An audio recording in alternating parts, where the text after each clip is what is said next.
to Represented, the podcast. I'm Aniki Shuru, racial equity coach for online business owners who want to be intentionally inclusive by building a business that is racially equitable. I created this podcast to normalize a conversation around racial inclusion so that fear is no longer the barrier that gets in the way of doing this work.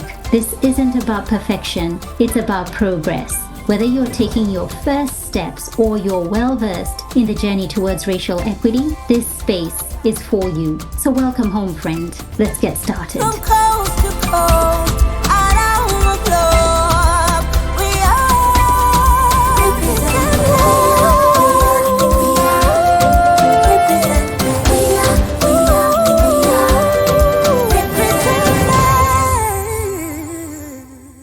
Hey there, lovely. This week on the podcast, I am joined by Misty Johnson, who is a social media self-care coach. This is a conversation that is so important, and I'm excited to be having it now because it's all about unplugging from social media in order to come back as a better version of yourself. I love what Misty shares. She has so much passion as she talks about this. There were so many light bulb moments, particularly when she spoke about the influences of social media, when she spoke about who you end up being when you're part of certain spaces, and how she is able to support you to unplug. And we got to talk about many, many other things that are impacting the world right now, even things like Ozempic, not from a medical perspective, but really from the perspective of the things that people are consuming and the impact that is having on them. So let me tell you a little bit about Misty. She is, as I said, a social media self-care coach. She's also the host of the Unplugged Unplugged podcast. Misty supports her clients to unplug from social media in a simple, sustainable, stress-free way so they can hit refresh on their time, allowing them to tap into what's truly important and embrace what she calls JOLO, the joy of living offline. She is on a soul-fueled mission to actively encourage and inspire social media users to prioritize their self-care over socials so they can shift their relationship with online platforms and experience the possibilities and the opportunities that exist beyond the scroll. Thank you so much, Annie. I'm really excited to be in your space, and I'm really excited for this conversation today because I do think it's really needed at this time. It is absolutely needed. And without further ado, let's just dive right in, Misty, and share with us, what is a social media self-care coach? Because I kind of have an idea, but to somebody hearing this for the first time, what is that? Yeah, great question, because if you actually do a search for social media self-care coach, I'm the only one that pops up on Google. If you search for it in brackets as a whole, I'm the only one that pops up. And initially I thought either no one's interested or I'm first to market. And I'm going with the first to market thing because I'm here to raise awareness around social media and its impacts. And so in a little nutshell, a social media self-care coach, and what I do is that I support women to actively prioritize, support, and promote their health and well-being on all levels as they navigate this social media space and online spaces in general. So we will look at, what is the relationship with social media that they have right now? What does it look like? What does it feel like? What do they want it to look like? Do they want a relationship at all? And so we start there as a coach because, my clients haven't really had those questions posed to them before. We haven't really looked at the relationship we have with social media. And it's such a pivotal element because the reality is that so many of us spend a lot of time there. So it's important that we look at it. And it's also important that we prioritize ourselves before we go into that space. So that's what I do as a social media self-care coach, is that I support women to prioritize themselves over socials. Oh, you've just said something that has just, like, I got a ping, ping, ping, ping, ping when you said prioritize yourself before you go into social media, because a lot of the reverse is happening, whereby people wake up in the morning and it's like that dopamine hit. What's happening? What did I miss whilst I was asleep? For me, I am incredibly intentional with the time that I set on there. I have found over the years it's actually become less and less than it used to be, where I would spend, hours on there, engaging, liking, communicating. Now it's very intentional, whereby I have a scheduled post, it'll go out, I'll make sure it's there, I'll engage with the people who are engaging, I'll look at some of my contacts and what they're up to and touch base with them. But it's very different now. But I know that is not everybody's story. I know that for a lot of people, it's like last thing before I go to bed, that's the last thing I'm seeing, first thing when I wake up. And that obviously does have an impact, an invisible impact to us, but it actually does manifest physically in so many other ways. And before we get into how that looks like, the kind of pitfalls of social media, I want you to tell us how you arrived here at this work. What was the, for lack of a better word, trigger? What was the thing that made you feel like this is something I feel called to do? Because I know, as part of your story, Misty, there've been nudges all along for many, many years where you've just felt called into this space. Yeah, thanks for the invitation to share this, Annie, because my unplugging journey, and I call it a journey because it has been a journey, it started way back in 2014. And so before I became a coach, I was a personal trainer, and my clients would come to me with these images of, influencers on Instagram, and they'd be like, hey, I want these abs. Hey, I want a butt like this. And the reality is that it's not possible for everyone. And I could see the impact that this was having on them. And so from that, I decided to use myself as a little bit of a guinea pig and do an experiment where I took 30 days of social media. And it was the best thing ever. The first few days, I would still go and grab my phone, but I deleted my app. But I still had that habitual, need to go and grab my phone. And after those 30 days, I knew that there was something better. I knew the benefits that I experienced. And so between 2014 and over the years, I was taking intentional breaks. Now, when I studied to become a coach through Beautiful You, one of the very first niches, I would say, that I wanted to work on was social media burnout and overwhelm. But for some reason, there was this thing within me that said, oh, that's not deep enough. No one's going to go for that. But I still had this nudge. And so along the way, I was still practicing my own social media self-care. And then what was it, May 2023? So last year, I took a year off socials. But I'd been leading up to that. It wasn't something that I just did. So I had practices in place to support myself.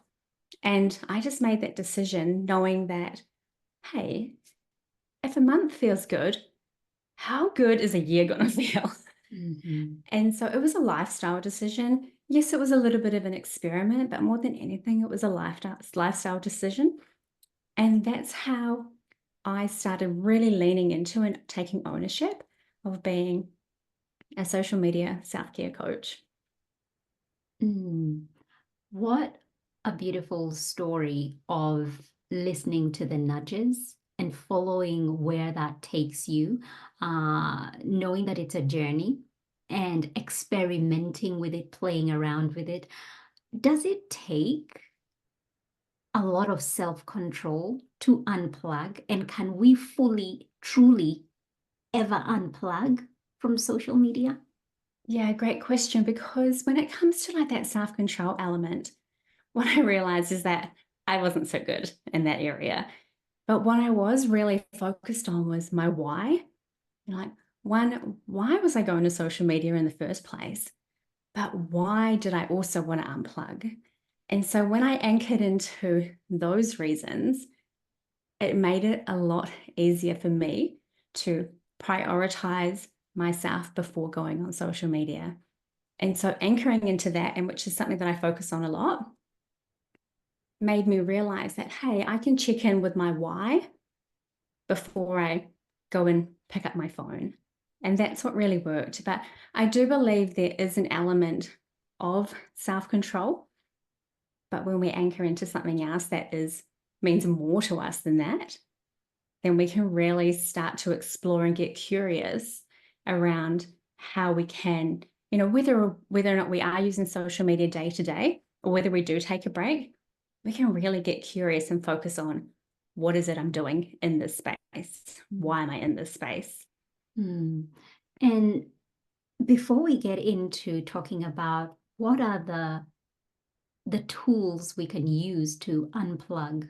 I love the phrase that you have, the unplugged woman. I really love that so much because it truly does speak to the core of this work. But before we get into, the tools and the strategies and the ways in which you can unplug that, and everybody is different, right? What might work for one person may not necessarily work for another. And so I know you have that kind of personalized support. But what have the benefits been to yourself, to maybe perhaps some of your clients, when they've come out the other side, when they've chosen to prioritize themselves over social media?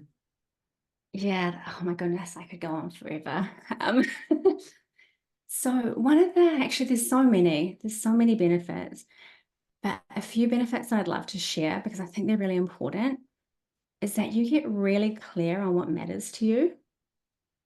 You are no longer being influenced by what you're seeing online. And so I kind of make this distinction between, are you being inspired or are you being influenced? And so that inspiration part of it makes us want to be, more of ourselves.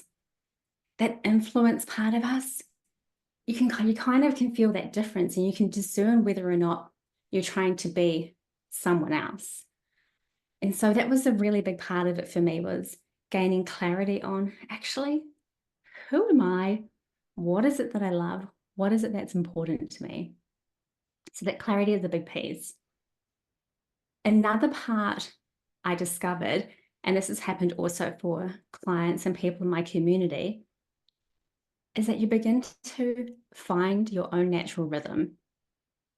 And with that, what I mean by that is that, sometimes online, you'll see that there's this hustle culture, or there's the go slow culture, or there's work to your seasons, and everyone's different. But when you don't have this, I guess, urgency as well, which also comes up around social media, you get to find your own natural rhythm and what works for you. Maybe the 5 a.m. club doesn't work for you, it works for other people. Maybe you're more of a night person and you get like these big hits of creativity at 9 o'clock.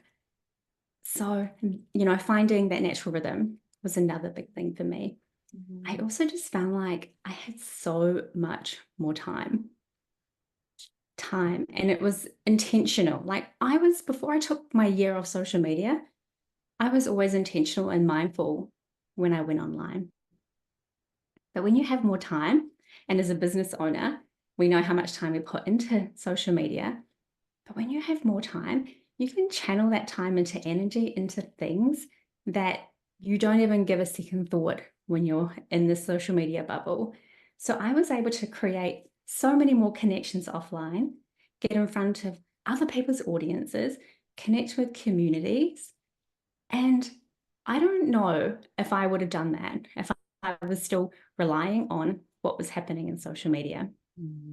Yeah. And so relationships are better. You don't have this phone that's coming in between like you and your partner, or you and your children. And oh my goodness, I was the productivity, which relates back to time. Social media kind of filled me with this false sense of productivity. Share a post, share a reel, tick, tick, tick. Oh, I'm done Yeah. for the day. But I was actually doing nothing.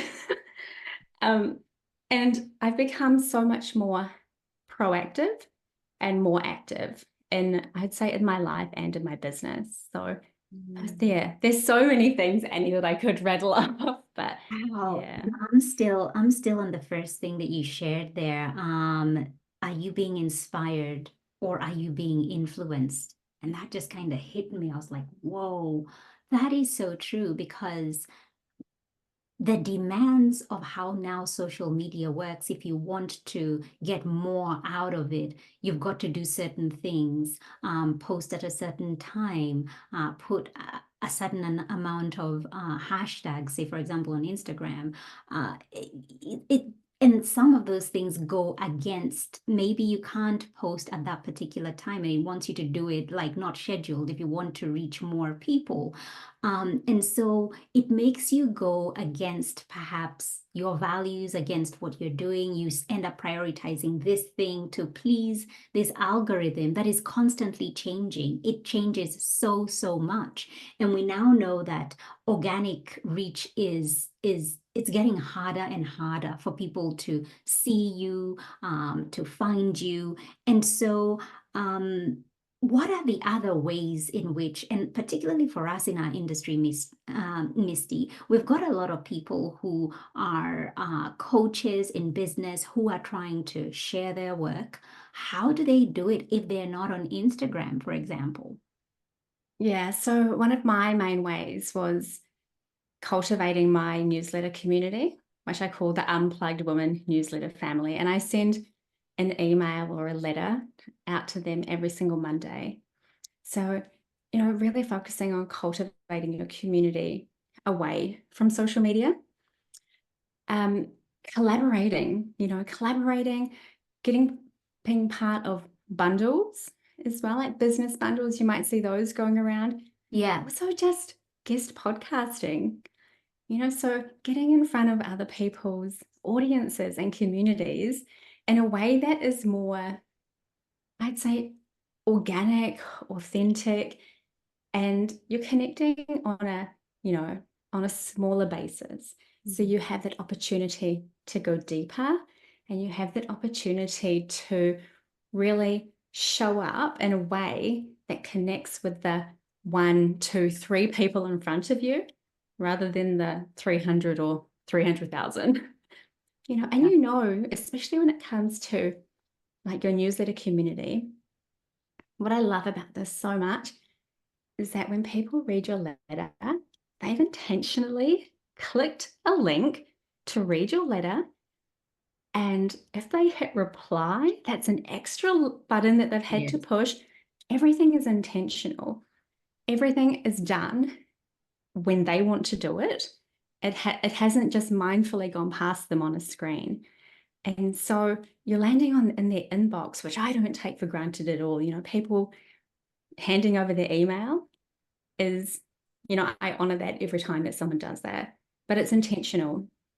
And so using that community, reaching out and using the connections that you have in and around you. Mm.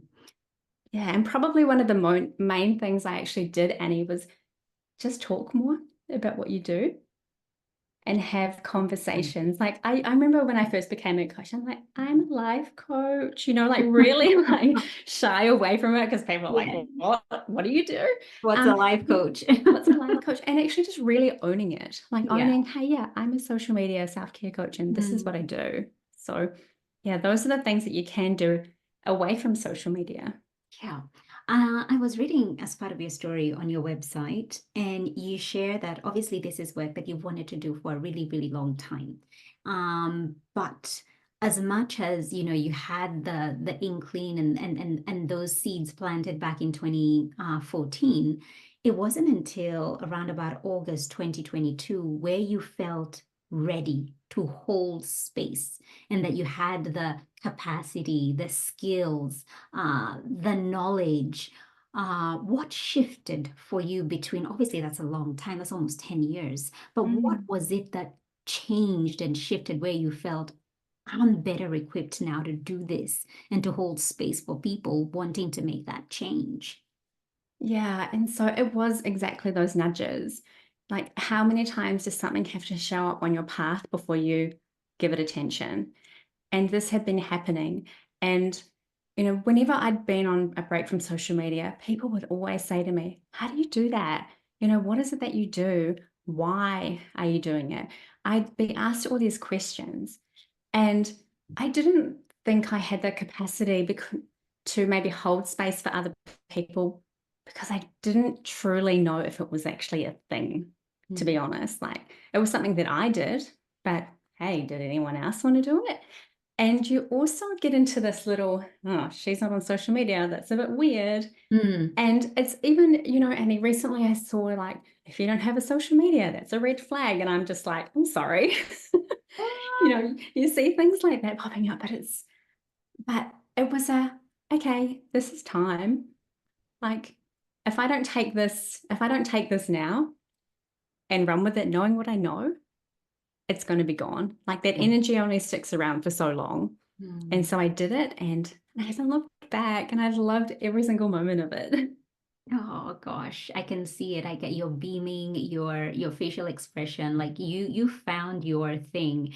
And so in terms of space holding, in terms of your knowledge capacity, what grew during that period of time where you felt like, yes, I could have done it back in 2014. Yes, I could have done it in, 2019, but in August 2022, I felt ready. What shifted?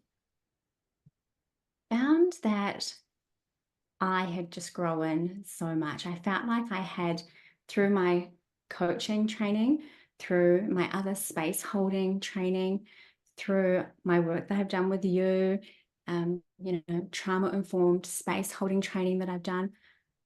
These are things that I really wanted to ensure that I could do, that I could bring into my space.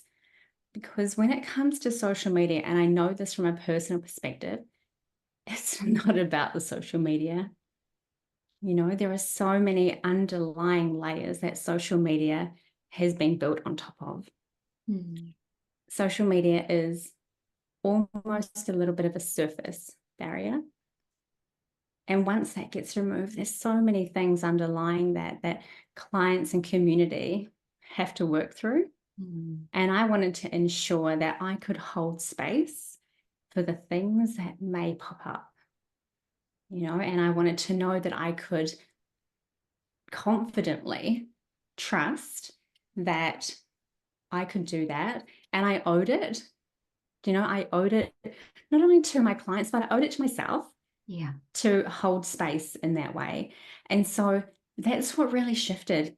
I felt like I had those trainings to do the work and really show up in a way that supported the people that chose to go on their own unplugging journey. Mm.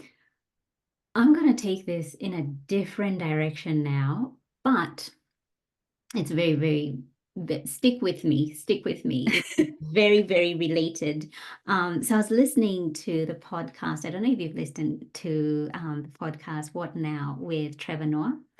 And it's a very Trevor's amazing. He's very knowledgeable. He's a comedian, and but just the subject matters that he brings on his podcast are really, really eye-opening. And this particular one was on the current global obsession around Ozempic. And he wasn't talking about it from a medical perspective, but he had a couple of people on the show and they were just talking about the impact it has had on people's lives. And in particular, the success stories, like those who have been able to use it and seen success beyond the weight loss. Success of they're now able to unplug for longer times from social media. They're feeling better about themselves. They're eating healthier. They're moving a lot more. And he had this kind of conspiracy theory that he was kind of playing around with saying, if drugs like Ozempic have the ability to help people get what they want in terms of being able to be better, be a healthy weight, unplug, and not need social media, that could be such a huge detriment to the powers that be that control and move the things around that make us addicted to what we're watching, what we're consuming, what makes us go ahead and buy that thing that we saw, bringing it back home to us as coaches, Misty, making us go like, oh, she's doing that. That's how she's launching. I want that 7-figure business like she does it. Like you think that that is what you need to have to be happy because it's been drummed in you constantly. And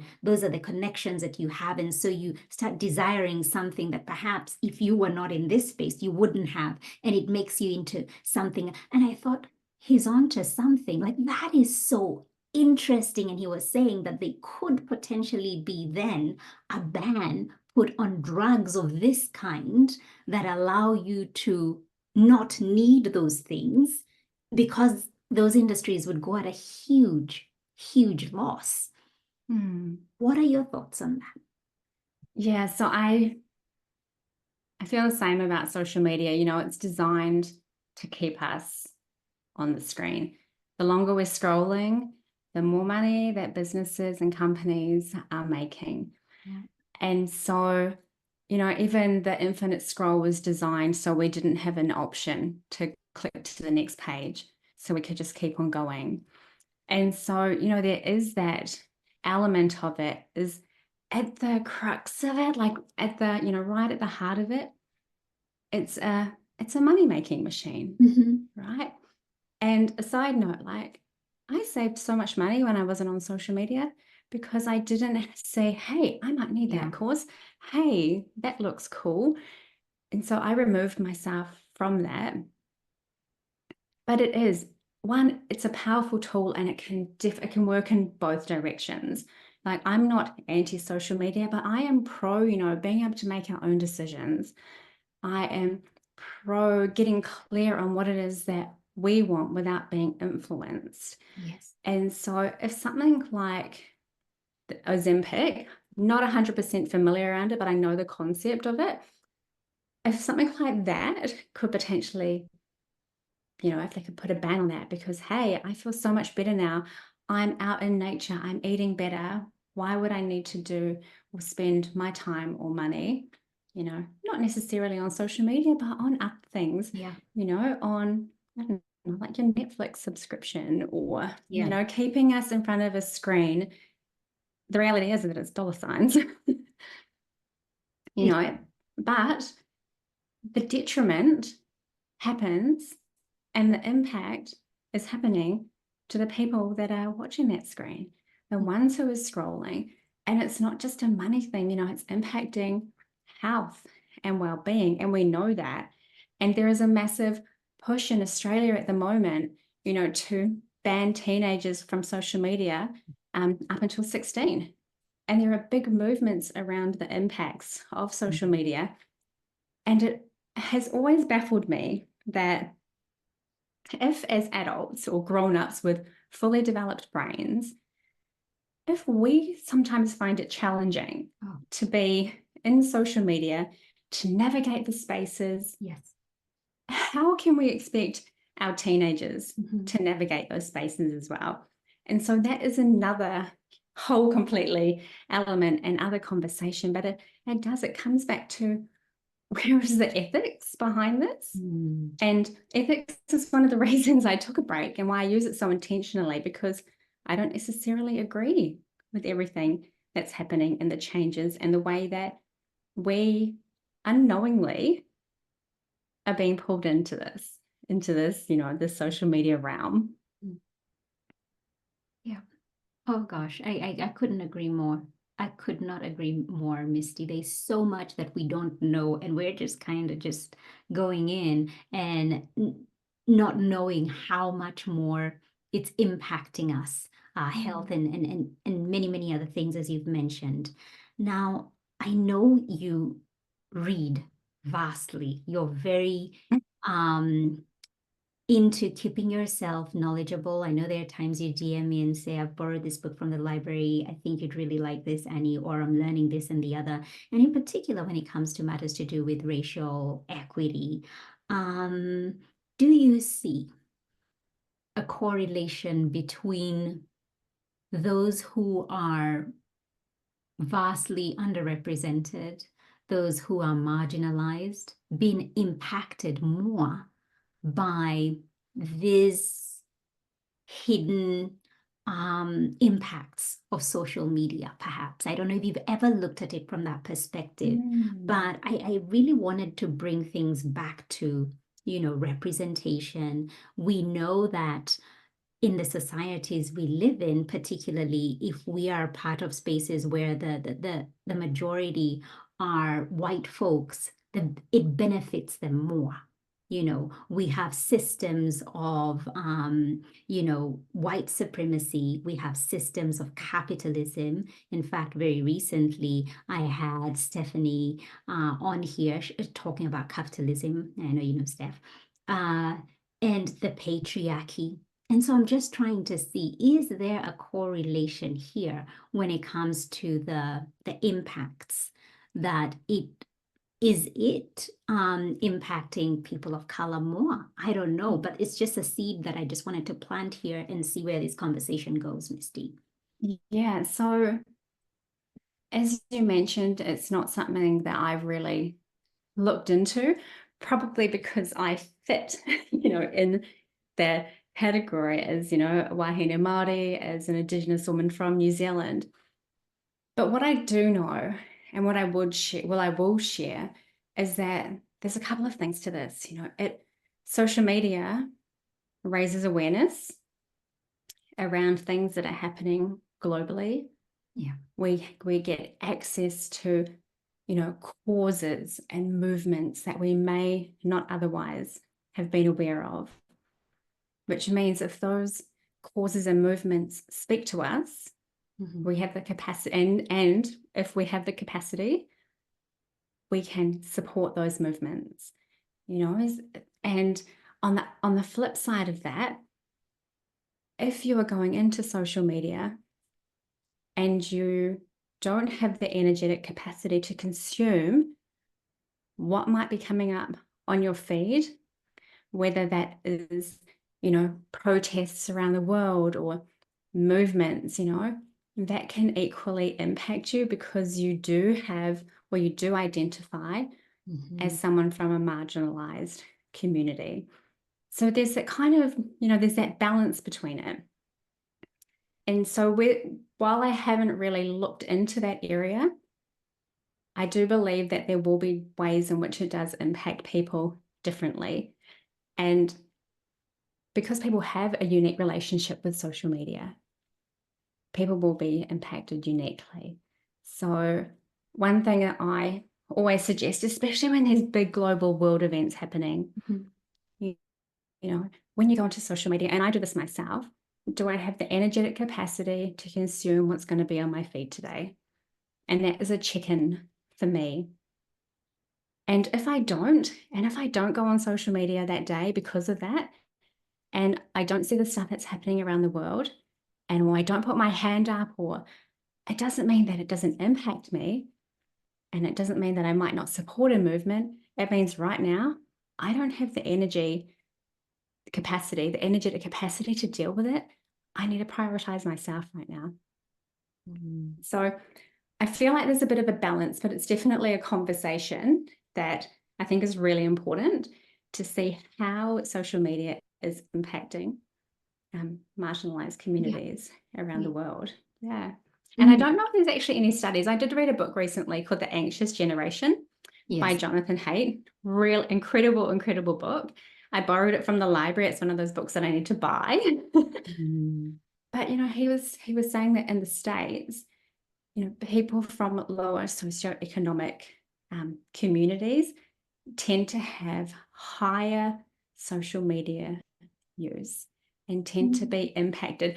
I was really shocked by that, because I thought it may have been I don't know, maybe like the reverse. Yeah. And I was thinking about that, and I was like, why could that be? And then I was like, maybe there's no means to go and do other things. Picking up a phone is easy. Mhm. Is it an escape? Is it, so these are just thoughts that were running through my head. Yeah. But that was something that I found really interesting that I didn't really even consider. That is really, really interesting to hear because I don't know, something at the back of my mind is telling me there's a correlation. There's something there Mm, that adds on to the gap, the disparity. There's something that I can't put my finger on it, but I just feel like some studies, some research is out there and it kind of explains this, and it will be a little bit jaw-dropping when we do find it. yeah. You spoke a little bit about a strategy that you use before you get on social media. You ask yourself that powerful question, do I have the capacity to consume what might come up on my feed? What are other tools or tips that people can use? Somebody's listening and they're like, you're onto something here, Misty. I need to unplug. I am just so plugged in to my device. What would you tell that person? Yeah, there's a lot of things again.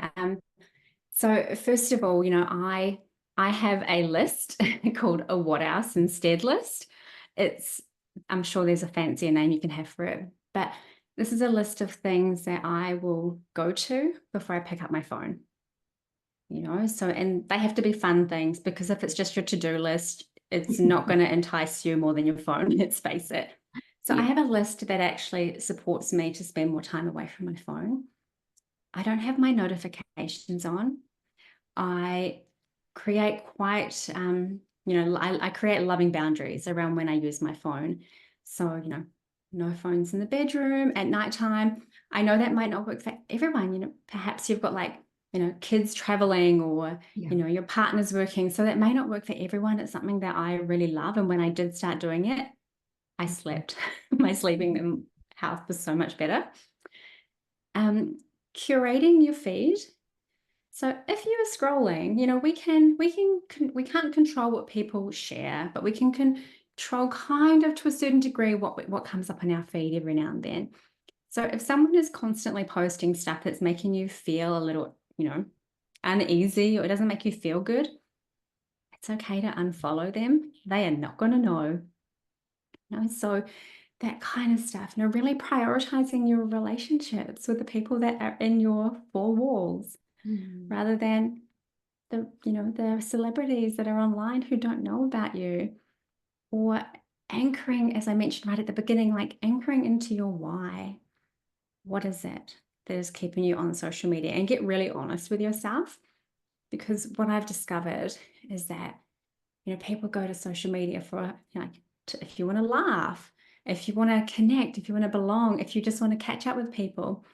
But what I also truly believe is that everything we do on social media, we can do without social media. It just takes a little bit longer, because we've almost been conditioned and sold this story around urgency Yes. when it comes to social media. Mm. So I actually have a toolkit around this as well, with how to prioritize yourself over socials, Mhm. and, journaling prompts. There's lots of beautiful practices, just taking time out for yourself, checking in with yourself, being intentional with your time. So Mm. many beautiful ways. And I guess it can be different for a business owner. And primarily my clients, they come to me not because they're a business who's having social media. They have businesses, but they're coming to me more for personal reasons Mm. rather than their business side of things. And so, but if you're a business owner and you're spending way too much time in your DMs, invite those people to continue your conversation in emails. Wow. If you're spending time there, and if you're telling yourself, actually, this is for work, this is for my business, allocate it from your 9 to 11 or however long you want to Mhm. spend in there, and then just leave it. Yeah. So there's loads of different things we can do. Mm. And I always get, oh, but I've already done that. I'm like, well, how long did you stick at it?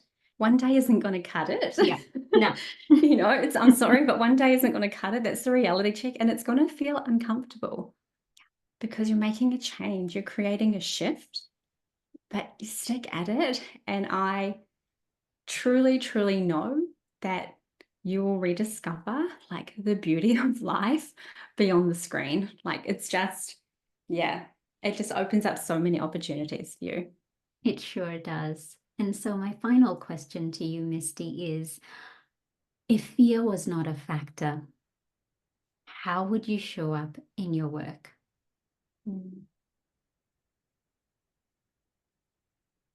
Probably exactly as I am and exactly as I have been. Because taking this step was a massive, courageous act to say, especially when I took a year off social media. And I leaned into that and I was like, this is it. This is what I'm committing to. And so if fear wasn't a factor, I would show up as I am right now and maybe add in a few more reality checks. Like share reality checks, maybe without wondering, is this going to hit too hard? But sometimes people need a reality check to realize, hey, your relationship is going down the drain because your phone is getting in the way. And it's not coming from a place of guilt or shame. It's coming from a place of love because this is what's happening. So maybe more reality checks, but shared, not so bluntly, but really from that place of love. Yeah. Love that. I love that so much for you. Where can people find you and connect with you? Yeah, so the best place is my website. So mistyjohnson.co. And on my website, you can also access the Unplugged Woman social media self-care toolkit, which is a free resource for you. And you can also become part of the Unplugged Woman newsletter family, which you'll receive what I love to call a loving letter from a friend dropped into your inbox every week. And I am actually back on the gram. It was a big decision, but one that I know was needed to share what I'm doing, to reach the people that I want to support and I need to support. And at the gram, I'm Misty Johnson _co. And I have to add, and we'll have all these links in the show notes, but I have to add, you've also really have boundaries around that because I know you're taking certain time off the gram, so you're not there like 24/7, but you do have boundaries that you've put in place and using it to work for you rather than it, you're there for it. Yeah, and one of those things I've introduced since coming back onto Instagram is that I'm going to take the second week of every month off Instagram. And further on down the track, I will invite people to experiment with me and do that with me and be supported through that if that's something that they want to go through themselves. Oh, this is so beautiful. I have loved having this conversation and having you here. And this movement of Unplugged Women, it just feels so good to be a part of. So if for those of you who are listening, go check out Misty. This is probably something that deep down you need to look into a little bit further. Misty, thank you so much for your time. Thank you so much, Annie. Appreciate you.